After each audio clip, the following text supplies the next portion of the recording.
Reel വേറെ real വേറെ എന്നുള്ളതാണ്. എഫേർട്ട് ഇടേണ്ടടുത്ത് എഫേർട്ട് ഇടന്നെ വേണം, ഉറങ്ങാതിരുന്ന് പഠിക്കേണ്ടി വരും. ഞാൻ +2 കഴിഞ്ഞ് ഇറങ്ങിയപ്പോഴേക്കും എൻ്റെ ക്ലാസ്സിലെ 80% ഗേൾസ് കല്യാണം കഴിഞ്ഞ് പോയിട്ടുണ്ട്. മാം എക്സാമിന് പഠിച്ചുകൊണ്ടിരിക്കുകയാണ്, ഇത് കഴിഞ്ഞാൽ കല്യാണം കഴിപ്പിച്ചു, ഇതിന് കിട്ടിയില്ലെങ്കിൽ കല്യാണം കഴിപ്പിക്കും എന്ന് പറയാം. പാരൻസ് ചിലപ്പോൾ മോട്ടിവേറ്റ് ചെയ്യാൻ പറയുന്നതായിരിക്കാം, പക്ഷെ അതൊരു നെഗറ്റീവ് മോട്ടിവേഷൻ ആണ്. ആ കുട്ടി പേടിച്ച് പഠിക്കുകയാണ്. മെന്റൽ ഹെൽത്ത് അത് വളരെ ഇമ്പോർട്ടൻ്റ് ആണ്.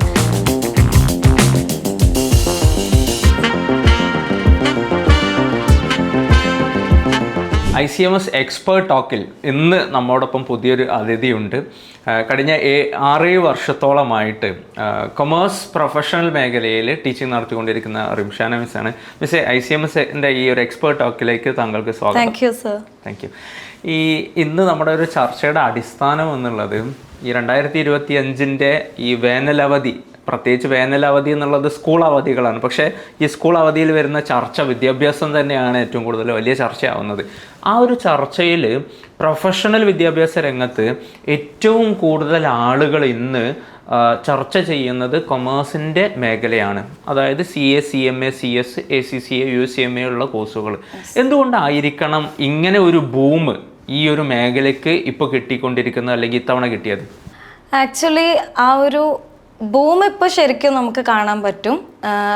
നമ്മളിപ്പോൾ പഠിക്കുന്ന സമയത്താണെങ്കിൽ പോലും, ഒരു 10 വർഷം മുന്നേ ആണെങ്കിൽ പോലും CA, CMA, CS എന്നുള്ളത് ആ 3 ഇന്ത്യൻ കോഴ്സസ് ആക്ച്വലി ഇവിടെ ഉണ്ട്.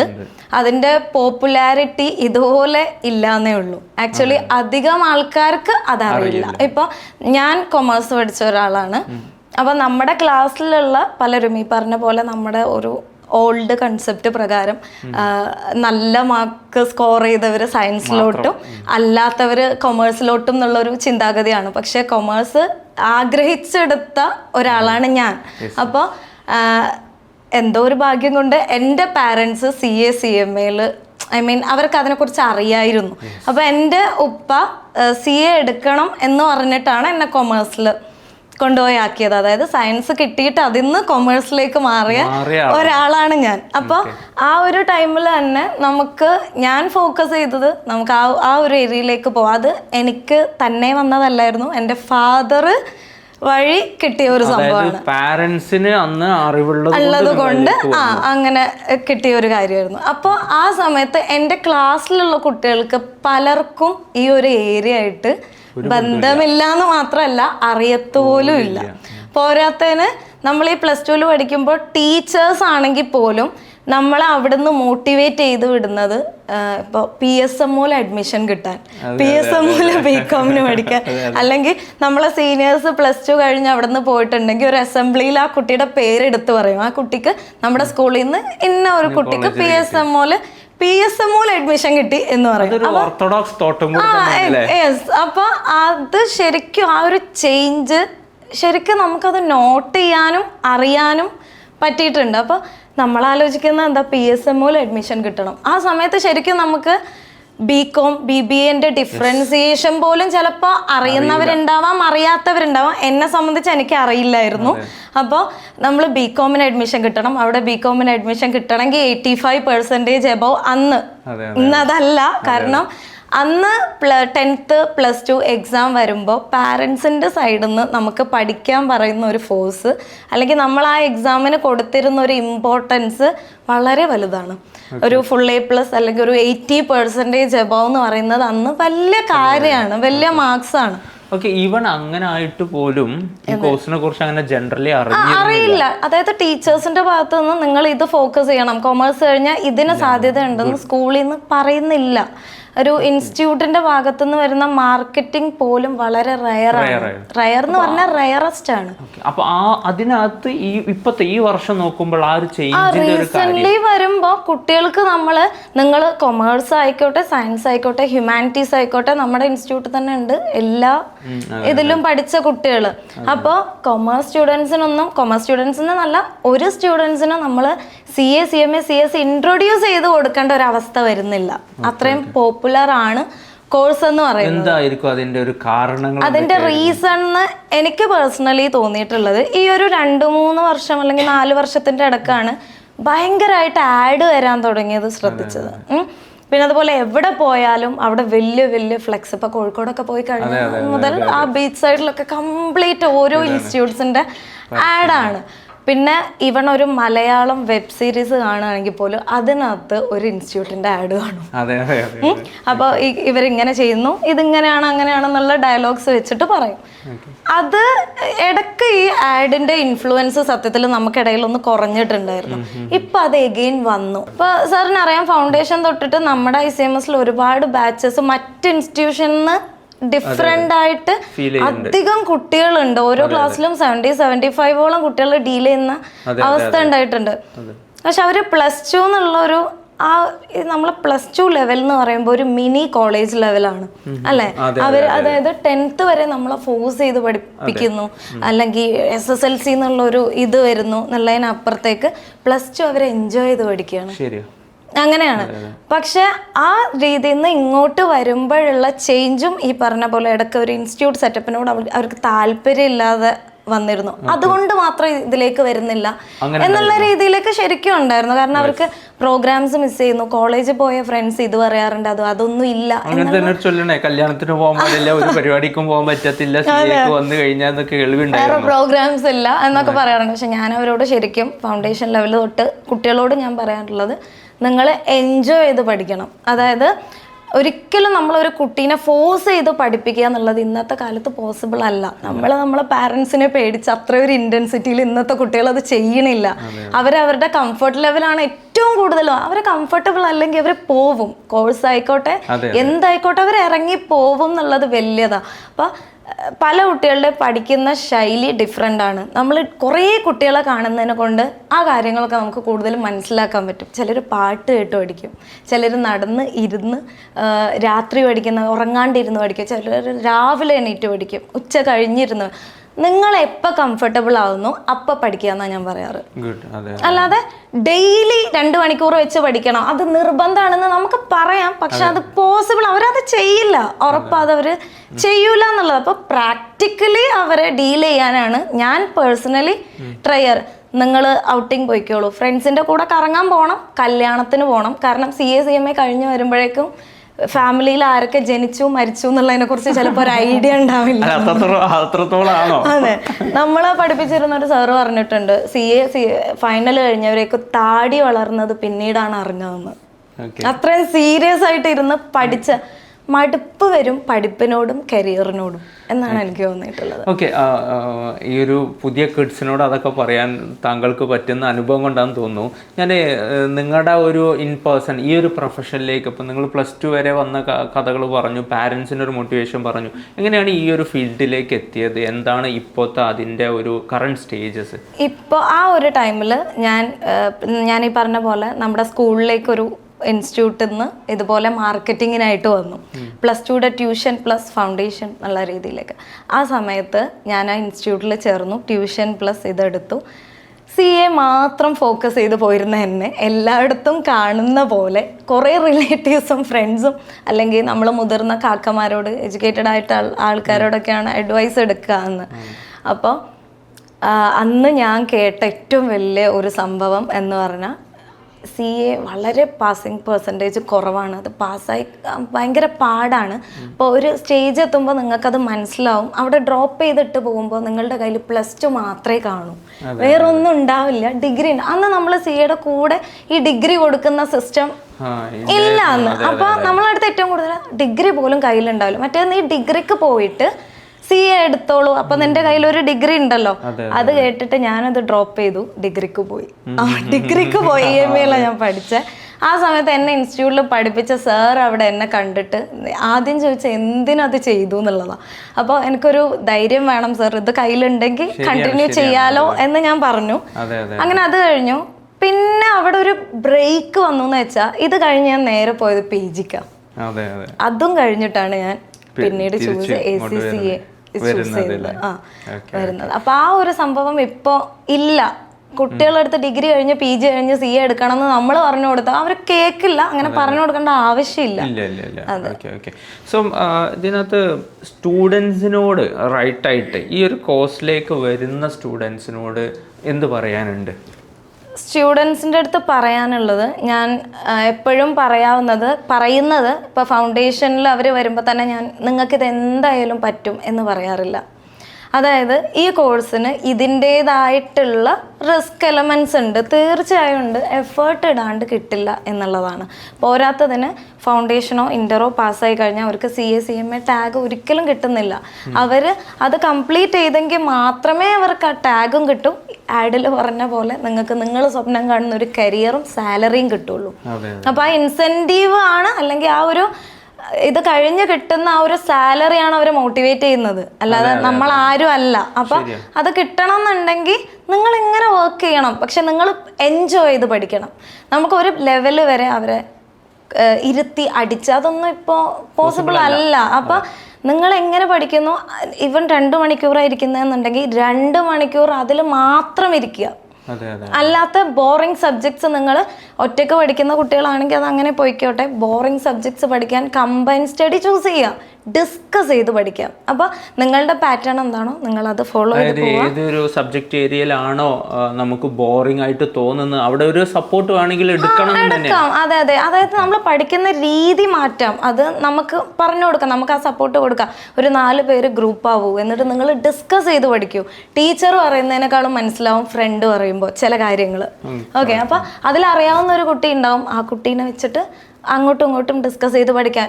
ഈ 4 പേരിൽ 2 പേര് പഠിച്ചാൽ 3ാമത്തെ കുട്ടിക്ക് ടെൻഷനാവും. ഇവർ 2 പേരും പഠിച്ചു, ഞാനതായില്ലല്ലോ. 3 പേര് പഠിച്ചാൽ 4ാമത്തെ കുട്ടി എന്തായാലും പഠിക്കും. അതിൻ്റെ ആ ഒരു ഇഫക്റ്റ് എന്തായാലും അവരുടെ റിസൾട്ടിൽ വരും. പക്ഷെ പറയാനുള്ളത്, ആഡ് വേറെയാണ്, റിയൽ വേറെ എന്നുള്ളതാണ്. എഫേർട്ട് ഇടേണ്ടടുത്ത് എഫേർട്ട് ഇടന്നെ വേണം. ഉറങ്ങാതിരുന്ന് പഠിക്കേണ്ടി വരും. പല ഫങ്ഷൻസും ഈ ലെവൽസ് കൂടുമ്പോൾ കുറയ്ക്കേണ്ടി വരും, ഔട്ടിങ് കുറയ്ക്കേണ്ടി ഒക്കെ വരും. അപ്പോൾ നിങ്ങൾ ഹാർഡ് വർക്ക് എടുക്കാൻ തയ്യാറാണോ, റിസൾട്ട് നിങ്ങൾക്ക് ഉണ്ട് എന്നുള്ളത്. അല്ലാതെ നിങ്ങളിവിടെ ജോയിൻ ചെയ്തത് കൊണ്ട് മാത്രം നിങ്ങൾ എന്തായാലും 4 വർഷം കഴിയുമ്പോൾ CA ആവുന്നു CMA ആവുന്നു എന്നുള്ളതല്ല. നമ്മളെ ഭാഗത്തുനിന്ന് നമ്മൾ കൊടുക്കാൻ പറ്റുന്ന മാക്സിമം കൊടുക്കാറുണ്ട്. ആൻഡ് ഞാൻ പറയുന്ന ഒരു കാര്യം, ടീച്ചേഴ്സിനെ നിങ്ങൾ യൂസ് ചെയ്യണം എന്നാണ്. അതായത് ഈവൺ ഒരു കുട്ടിക്ക് വരുന്ന മൈന്യൂട്ട് ഡൗട്ട്സ് ആയിരിക്കാം, അത് ചോദിക്കാൻ അവർ മടി കാണിക്കണ്ട.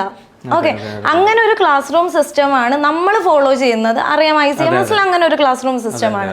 അപ്പോൾ നിങ്ങൾക്ക് എന്തോ ആയിക്കോട്ടെ, അത് നിങ്ങൾക്ക് ഓപ്പൺ ആയിട്ട് ചോദിക്കാം. ആ കുട്ടി ഇങ്ങനെ ചോദിച്ചല്ലോ എന്ന് ഓർത്ത് വെച്ച് നടക്കുന്ന ടീച്ചേഴ്സ് അല്ല ഉള്ളത്.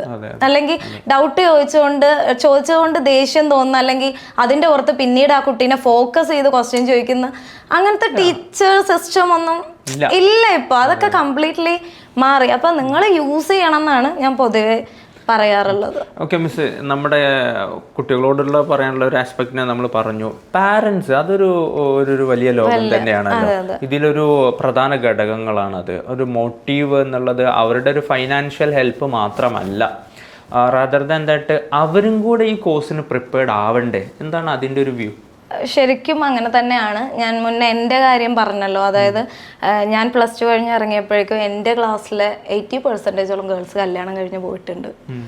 ഇന്നത്തെ കാലത്ത് അങ്ങനത്തെ മെൻറ്റാലിറ്റി ഉള്ള പാരൻസ് കുറവാണ്. അതായത് അവർ വർക്ക് ചെയ്യട്ടെ, പഠിക്കട്ടെ, അതായത് പറ്റേ കുറഞ്ഞു എന്നല്ല, പക്ഷേ എന്നാലും അന്നത് ചിന്തിക്കുന്നതിനേക്കാളും ആൾക്കാർ മാറി ചിന്തിക്കാൻ തുടങ്ങി എന്നുള്ളതാണ്. അപ്പം പലപ്പോഴും ഞാൻ ചോദിക്കും, നിങ്ങൾ ഫോഴ്സ് ചെയ്തിട്ടാണോ നിങ്ങൾ ഈ കോഴ്സ് എടുത്തത്? അല്ല, നമ്മളെ CA CMA കേസിൽ അങ്ങനെ ഒരു ഫോഴ്സ് ചെയ്ത് വന്ന് ജോയിൻ ചെയ്യേണ്ട കേസ് നമ്മൾ കാണുന്നില്ല. മറിച്ച് മെഡിക്കൽ എഞ്ചിനീയറിംഗിൽ ശരിക്കും നമുക്കത് ഫീൽ ചെയ്യുന്നുണ്ട്, കാണുന്നതാണ്. പക്ഷെ ഈ കേസിൽ അങ്ങനെയല്ല. അപ്പോൾ പാരൻസ്, കുട്ടികളുടെ താല്പര്യം അതാണ്, ഓഫ് കോഴ്സ് അതങ്ങനെ ചെയ്യുക എന്ന് വിചാരിച്ച് അവർ അറിവില്ലാണ്ട് ചെയ്യുന്നതല്ല.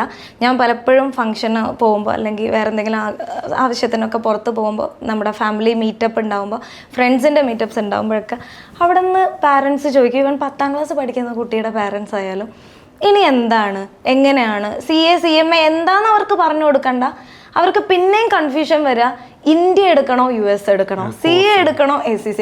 നമുക്ക് ആ കുട്ടീനെ പറഞ്ഞിട്ട് നീ ഇന്നത് എടുക്കണം എന്ന് പറയാൻ പറ്റില്ല. ഇത് 4ഉം എന്താണെന്ന് പറഞ്ഞ് മനസ്സിലാക്കി കൊടുക്കാം എന്നുള്ളതേ ഉള്ളൂ. അത്രേ പറ്റൂ. അല്ലെങ്കിൽ നീ ഇതെടുത്തോ, ഈ കുട്ടി ഫ്യൂച്ചറിൽ എബ്രോഡ് ആണോ ഇവിടെ ആണോ എന്ന് നമുക്ക് പറയാൻ പറ്റില്ല. ഇല്ല. അപ്പൊ ആ കുട്ടിക്ക് അതൊരു സ്ട്രോങ് ഇതുണ്ടെങ്കിൽ ഫൈൻ, അവള് ചൂസ് ചെയ്യട്ടെ എന്നാ ഞാൻ പറയാറുള്ളൂ. സ്ട്രോങ് എൻഡ് വ്യൂ ഉണ്ടെങ്കിൽ അവർക്ക് തന്നെ ഡിസിഷൻ ചൂസ് ചെയ്യാം. പിന്നെ പാരൻസിനോട് അവർ ഫൈനാൻഷ്യലി സപ്പോർട്ട് ചെയ്യുന്നുണ്ട്. അവരുടെ ഏറ്റവും വലിയൊരു ഇൻവെസ്റ്റ്മെന്റ് ആണത് സത്യത്തിൽ.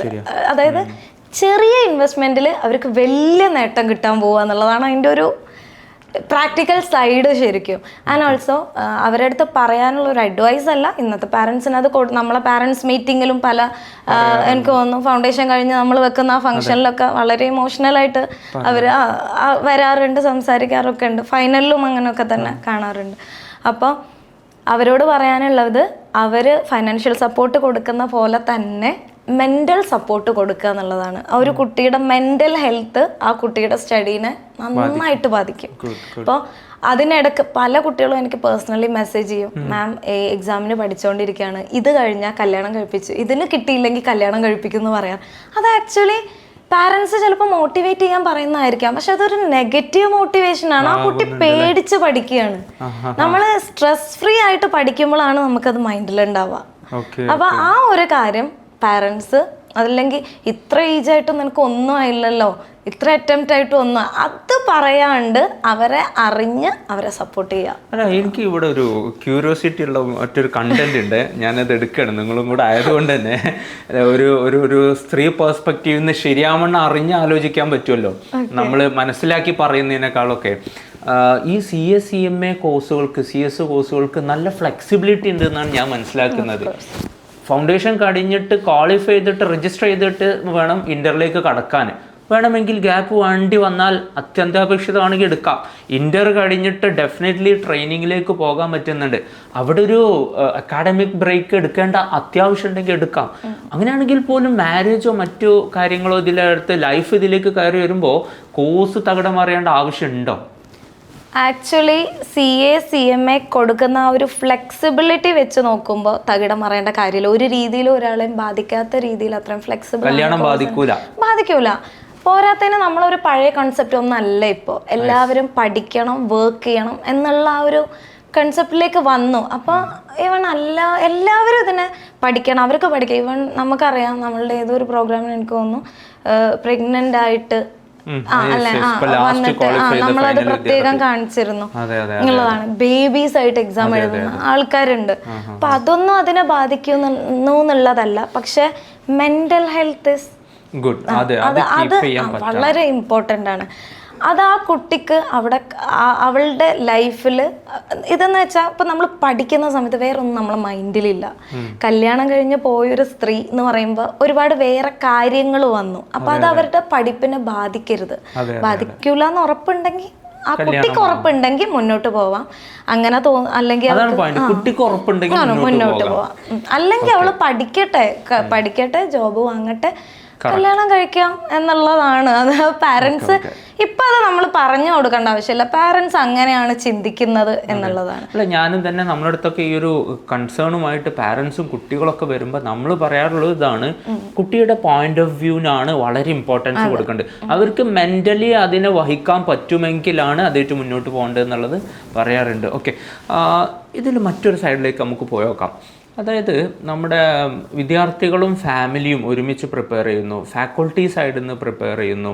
ഇതിൻ്റെ അപ്പുറത്തേക്ക് ഒരു ഇൻസ്റ്റിറ്റ്യൂട്ട്സിൻ്റെ റോളുകൾ അതെങ്ങനെയാണ്? അതുപോലെ ICMSനകത്ത് മാം വർക്ക് ചെയ്തുകൊണ്ടേയിരിക്കുന്നുണ്ട്. അതിനകത്തുള്ള ഒരു സപ്പോർട്ടുകൾ എന്താണ് ശരിക്കും ഇൻസ്റ്റിറ്റ്യൂട്ട്സിൻ്റെ റോള്? നമ്മൾ ഇത് വേണമെങ്കിൽ നമ്മൾ ഈ പറഞ്ഞ പോലെ സെൽഫ് സ്റ്റഡി ചെയ്യാവുന്നതാണ്. ഓൺലൈനായിട്ട് പഠിക്കുന്ന ആൾക്കാരും ഉണ്ട്. പക്ഷെ അതിൻ്റെ ഒക്കെ ഒരു ലിമിറ്റേഷൻ എനിക്ക് തോന്നിയിട്ടുള്ളത്, ഈ പഠിക്കുന്നതിൽ ഒരു ഓർഗനൈസ്ഡ് ഫോം കൊണ്ടുവരണം എന്നുണ്ടെങ്കിൽ ഒരു ഇൻസ്റ്റിറ്റ്യൂട്ടിൽ പഠിക്കണം എന്നുള്ളതാണ്. നമ്മുടെ ഇൻസ്റ്റിറ്റ്യൂട്ടിൽ നമ്മൾ പല സ്ഥലത്ത് വർക്ക് ചെയ്തത് കൊണ്ട് പല രീതിയിൽ കമ്പയർ ചെയ്യാൻ പറ്റുന്നതുകൊണ്ട് പറയാണ്, നമ്മൾ ഒരു പക്ക ഓർഗനൈസ്ഡ് ആയിട്ടാണ് പോകുന്നത്. അത് ഈവൺ അവിടെ ഉള്ള എല്ലാവരും, ഏത് മെൻറ്റേഴ്സ് ആയിക്കോട്ടെ, അത് സ്റ്റാഫ്സ് ആയിക്കോട്ടെ, ടീച്ചേഴ്സ്, എല്ലാവരും അവർ 100% അവിടെ എടുക്കുന്നത് ഞാൻ കണ്ടിട്ടുണ്ട്. പലപ്പോഴും ഡയറക്ടേഴ്സിനോട് സംസാരിക്കുന്ന കൂട്ടത്തിൽ ഞാനത് സംസാരിച്ചിട്ടുണ്ട്. എനിക്ക് തോന്നുന്നു ICMSന്റെ ഭാഗത്തുനിന്ന് അവർക്ക് കിട്ടുന്ന, അവരെ കൺസിഡർ ചെയ്യുന്നതുകൊണ്ടായിരിക്കാം, ടീച്ചേഴ്സിന് കിട്ടുന്ന ഒരു സപ്പോർട്ട് കൊണ്ടായിരിക്കാം, എല്ലാവരും അവിടെ ഫ്രീ മൈൻഡഡ് ആയിട്ട് വർക്ക് ചെയ്യുന്നവരാണ്. ഓക്കെ, അതെനിക്ക് ഫീൽ ചെയ്ത കാര്യമാണ്. മറ്റ് ഇൻസ്റ്റിറ്റ്യൂട്ട്സിനെ വെച്ച് നോക്കുമ്പോൾ ICMSന്റെ വലിയൊരു ക്വാളിറ്റി അതാണ്.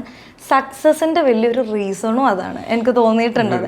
എല്ലാവരും 100% കമ്മിറ്റ്മെൻറ്റ്, അല്ലെങ്കിൽ ഭയങ്കര ബോറായിട്ട് നിവർത്തികേടുകൊണ്ട് വർക്ക് ചെയ്യാണ് എന്നുള്ള രീതിയിൽ ഞാൻ അവിടെ ആരെയും കണ്ടിട്ടില്ല എന്നുള്ളതാണ്.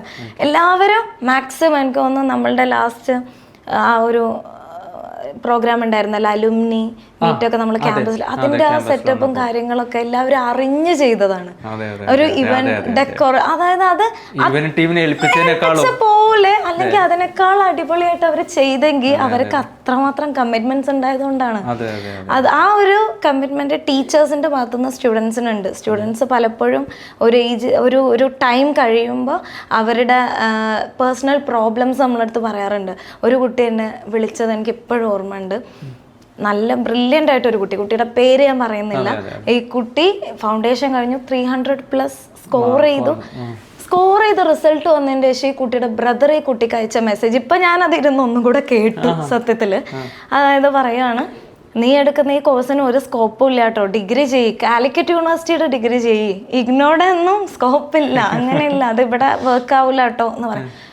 അത്രയും ഫുൾ A+ ഒക്കെ വാങ്ങിച്ച കുട്ടിയായിരുന്നു. പോരാത്തതിന് മാർക്ക് ഫുൾ A+ന്റെ കാര്യം ഞാൻ മെൻഷൻ ചെയ്യുന്നില്ല, അതിൽ കാര്യമില്ല എന്ന് വിശ്വസിക്കുന്നു. ഇത് കാര്യം പഠിക്കാണ്ട് CMA ഒരു സ്റ്റേജിലും സ്കോർ ചെയ്യാൻ പറ്റില്ല. അത് ആ കുട്ടിയുടെ ക്വാളിറ്റി തന്നെയാണെന്ന് പറയാൻ പറ്റും. എന്നിട്ട് പോലും ബ്രദർ പറഞ്ഞു, ഞാൻ കൺവിൻസ് ചെയ്യാൻ നോക്കി, പറ്റുന്നില്ല മിസ് വീട്ടിൽ പറയാന്ന് പറഞ്ഞപ്പോൾ ഞാൻ നേരെ സൽമാൻ സാറിനെ വിളിച്ചിട്ട് ഈ കാര്യം പറയാ ചെയ്തത്. കാരണം ആ കുട്ടിയുടെ കാര്യം ആലോചിച്ചപ്പോൾ എനിക്കൊരു അത്രയും ബ്രില്യൻ്റ് ആയിട്ടുള്ള കുട്ടി, അതായത് നമ്മൾ ജസ്റ്റ് പറഞ്ഞു കൊടുത്താൽ മതി ആ കുട്ടിക്ക് പെട്ടെന്ന് ക്യാപ്ചർ ചെയ്യുന്നൊരു ടൈപ്പ് ഓഫ് ഇതുള്ള നല്ലൊരു കുട്ടിയായിരുന്നു. അപ്പോൾ അവളുടെ കേസ് അങ്ങനെ വന്നപ്പോൾ എനിക്ക് ഞാൻ കുറച്ച് പേഴ്സണലി എടുത്തു അത്. അപ്പം ഞാൻ സാറിൻ്റെ അടുത്ത് സാർ പറഞ്ഞു, നമുക്ക് പാരൻസിന് അങ്ങനെ ഒരു, അതായത് വാല്യൂ ഇല്ല എന്നുള്ളൊരു തോന്നൽ വരുന്നുണ്ടെങ്കിൽ നമുക്ക് അങ്ങനെ ഒരു ക്ലാസ് കൊടുക്കാം. ഇൻസ്റ്റിറ്റ്യൂട്ട് റോളുകൾ ശരിക്കും ഉണ്ട്. കാരണം കുട്ടികളുടെ ഈ +2 കഴിഞ്ഞ് ഇങ്ങോട്ടേക്ക് വരുമ്പോൾ അവരുടെ റൂട്ടീൻ ചേഞ്ച് ആവുന്നുണ്ട്. അത് നമുക്ക് പെട്ടെന്ന് അങ്ങോട്ട് ഉണ്ടാക്കി കൊടുക്കാൻ പറ്റുന്നല്ല. പക്ഷെ ഗ്രാജുവലി നമ്മൾ ആ റൂട്ടീൻ അവർക്ക് സെറ്റ് ചെയ്ത് കൊടുത്തിട്ടാണ് അവരെ പുറത്തേക്ക് ഇറക്കുന്നത്. എനിക്കത് ശരിക്കും ഫീൽ ചെയ്തുകൊണ്ടാണ് ഞാൻ പറയുന്നത്. ആൻഡ് ഓൾസോ ഈ കുട്ടികൾ +2 ആ ഒരു എന്താ പറയാ ഡിസിപ്ലിൻഡ് അല്ലാത്ത ലൈഫാണ് നമ്മൾക്കൊക്കെ. അതിൽ നിന്ന് ഇങ്ങോട്ട് വരുമ്പോൾ അത് നമുക്ക് ശരിക്കും ഫീൽ ചെയ്യും ആ ഒരു കാര്യം. കുട്ടികളോട് ചോദിക്കും, ഞാൻ പറഞ്ഞല്ലേ സ്റ്റാർട്ടിങ്ങിൽ, നിങ്ങൾ ഡെയിലി ഇരുന്ന് പഠിക്കണ്ട, പക്ഷെ നിങ്ങൾക്ക് പഠിക്കുന്ന സമയത്ത് നിങ്ങൾ 100% കൊടുത്ത് പഠിക്കൂ എന്ന്. ഒരു പ്രാവശ്യം ഞാൻ വന്നപ്പോൾ തന്നെ ഇൻസ്റ്റിറ്റ്യൂട്ടിലേക്ക് കയറി ക്ലാസ്സിൽ വരുമ്പോൾ തന്നെ ഞാൻ ഒരു സ്റ്റാഫ് ചെയ്യുന്ന കണ്ടിട്ടുണ്ട്, വീട്ടിലേക്ക് വിളിച്ചിട്ട് എക്സാം ആണ് മോൻ പഠിക്കണ്ടോന്ന് പാരന്റിനെ വിളിച്ച് ചോദിക്കുന്നുണ്ട്. അതെ, നമ്മളത് കാണാത്തതാണ്. പല ഇൻസ്റ്റിറ്റ്യൂട്ട്സും ആഡ് കൊടുക്കുന്നതിന് അപ്പുറത്തേക്ക്, അഡ്മിഷൻ എടുക്കുന്നതിന്റെ അപ്പുറത്തേക്ക് ഒരു കമ്മിറ്റ്മെന്റ്സ് അതിനോട് കാണിക്കാറില്ല. അതും ഞാൻ കണ്ടിട്ടുള്ളത് വെച്ചിട്ട് പറയാണ്. കുട്ടി പറയും ജോയിൻ ചെയ്യുമ്പോൾ ഇതല്ലല്ലോ പറഞ്ഞേ, പക്ഷെ അതിന് അവർക്ക് ആൻസർ ഇല്ല. കുട്ടി അവിടെ പെട്ട പോലെ ആയിപ്പോ. പക്ഷെ നമ്മൾ ആ കുട്ടീനെ സ്റ്റാർട്ടിങ് ടു എൻഡ് വരെ നമ്മളെ കുട്ടിയായിട്ട് കൊണ്ട് നടക്കുന്നുണ്ട്. അവർക്കൊരു കറക്റ്റ് റൂട്ടീൻ ഉണ്ടാക്കി കൊടുക്കുന്നുണ്ട്. അത് നമ്മുടെ ഉത്തരവാദിത്വം കൂടെ ആണല്ലോ. ഫാക്കൾട്ടി എന്നുള്ള നിലക്കും നമ്മുടെ ഒരു ഇതിന്റെ ഒക്കെ ഒരു പുറകിൽ നമ്മൾ പ്രവർത്തിക്കുന്ന നമ്മുടെ ഉത്തരവാദിത്തങ്ങളാണ് അത്. ഇൻസ്റ്റിറ്റ്യൂട്ടിന്റെ റോൾ എന്ന് പറയുമ്പോൾ അത് തന്നെയാണ് ഏറ്റവും വലുത്. അവരെ എല്ലാ സ്റ്റേജിലും നമ്മൾ അസിസ്റ്റ് ചെയ്യുന്നുണ്ട്. അത് വെറുതെ ഒരു പരസ്യമല്ല. എനിക്ക് തോന്നുന്നു ICMS ആഡ് ചെയ്യില്ല എൻ്റെ ഒരു ഓർമ്മയിൽ, അല്ലേ? എവിടെയും നിങ്ങൾ എങ്ങനെ ICMS വന്നു എന്ന് ഞാൻ പലപ്പോഴും ചോദിക്കാറുണ്ട്. എല്ലാ കുട്ടികളോടും ഞാൻ ചോദിക്കാറുണ്ട്, എങ്ങനെയാണ് ICMS ചൂസ് ചെയ്തത്? അപ്പോൾ ഒരു ആഡ് കണ്ടിട്ടെന്ന് അങ്ങനെ ഒരു സംഭവം ഞാൻ കേട്ടിട്ടില്ല. ശരിക്കും ഞാൻ കേട്ടിട്ടില്ല. ആരെങ്കിലും അവർക്ക് പറഞ്ഞു കൊടുത്തവർ ആരെങ്കിലും പഠിച്ചതായിരിക്കാം, പറഞ്ഞു കൊടുത്തതായിരിക്കാം. പിന്നെ എനിക്ക് തോന്നുന്നു എന്തോ ഒരു ചെറിയ സെഷൻ മുന്നേ ഒരു കഫേലോ അങ്ങനെ എന്തോ ഒരു സംഭവം നമ്മൾ ICMSന്റെ സൈഡിൽ നിന്ന് ഉണ്ടായിരുന്നു.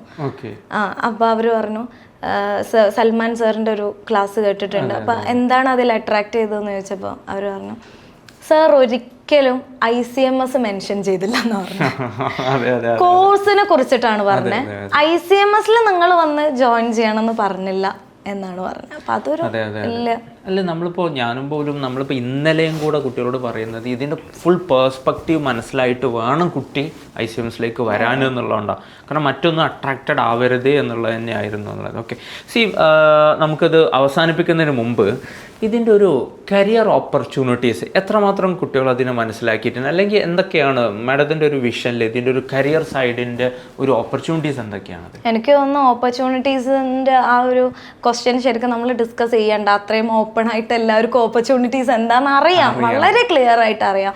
ഓരോ കൺട്രിയുടെയും ഫൈനാൻഷ്യൽ സിസ്റ്റം എത്ര സ്ട്രോങ് ആക്കാൻ ഗവൺമെൻറ് അല്ലെങ്കിൽ ബാക്കിയുള്ള രീതിയിൽ അത് അവിടെ നടക്കുന്നുണ്ടോ അത്രയും കാലം ഇത്തരം കോഴ്സുകൾക്ക് യാതൊരുവിധ എന്താ പറയുക ഒരു ഓപ്പർച്യൂണിറ്റീസ് ഇല്ലാത്ത രീതി വരില്ല ശരിക്കും. അതായത് ഓരോ കേസിലും ഇപ്പോൾ CMA ഇന്ത്യ അല്ലെങ്കിൽ CA ACCA CMA US അത് ഞാൻ പറഞ്ഞില്ലേ നേരത്തെ, ചൂസ് ചെയ്യാനുള്ള ഒരു ഡിഫിക്കൽട്ടീസ് തോന്നാറുണ്ട്. ഇപ്പോൾ അഡ്മിഷൻ എടുക്കുമ്പോൾ കറക്റ്റായിട്ട് ഇത് ഇങ്ങനെയാണ് അതങ്ങനെയാണ് എന്നുള്ളത്. കരിയർ ഓപ്പർച്യൂണിറ്റീസ് എല്ലാത്തിലും ഒരുപോലെ ഉണ്ട്. CMA കഴിഞ്ഞ അല്ലെങ്കിൽ CA കഴിഞ്ഞ ഒരാൾ വെറുതെ നടക്കുന്നതായിട്ട് നമുക്ക് കാണാൻ പറ്റില്ല. അല്ലെങ്കിൽ കഴിഞ്ഞിട്ട് ഇത്രയും കാലമായിട്ട് ഞാൻ ഇങ്ങനെ ഇത്രയും ഏൺ ചെയ്തിട്ടില്ല എന്ന് ഒരാൾ പറയുന്നത് നമുക്ക് കാണാൻ പറ്റില്ല. പക്ഷെ MBBS കഴിഞ്ഞൊരു കുട്ടി അല്ലെങ്കിൽ എൻ്റെ ഒരു ഫ്രണ്ട് എന്നോട് ആ സങ്കടം പറഞ്ഞത് ഞാൻ കേട്ടിട്ടുണ്ട്. അപ്പോൾ ആ ഒരു കേസിലേക്ക് ഒരിക്കലും ഒരു കൊമേഴ്സ് പ്രൊഫഷണൽ കോഴ്സ് എടുത്തിട്ട് ഒരു കുട്ടിക്ക് അല്ലെങ്കിൽ ഒരു പാരന്റിന് റിഗ്രറ്റ് ചെയ്യേണ്ടി വരില്ല എന്നുള്ളതാണത്. That's a great and advice ആണ് ലാസ്റ്റ് പറഞ്ഞു വെച്ചത് തന്നെ. സോ നമുക്ക് വേണ്ടപ്പോൾ മാഡത്തിൻ്റെ അവസാന ടോക്കുകളും CA CMA CS ഈ മേഖലയിൽ കംപ്ലീറ്റ് ചെയ്ത ഒരു കുട്ടിയും പാരൻസും കുടുംബവും റിഗ്രറ്റ് ചെയ്യേണ്ടി വരില്ല എന്നുള്ളതാണ്. ഇതുവരെ നമ്മളൊപ്പം ചെലവഴിച്ചതിന് ഹൃദയത്തിൽ നിന്ന് എല്ലാവിധ അഭിവാദ്യങ്ങളും താങ്ക്സും നിങ്ങളോട് അറിയിക്കുകയാണ്. ഓൾറെഡി ഇവിടെ വന്ന് സമയം ചെലവഴിച്ചതിലൊക്കെ നമ്മളോട് കോപ്പറേറ്റ് ചെയ്യുന്നതിലൊക്കെ all the best. Let it be a boon for you also. Thank U.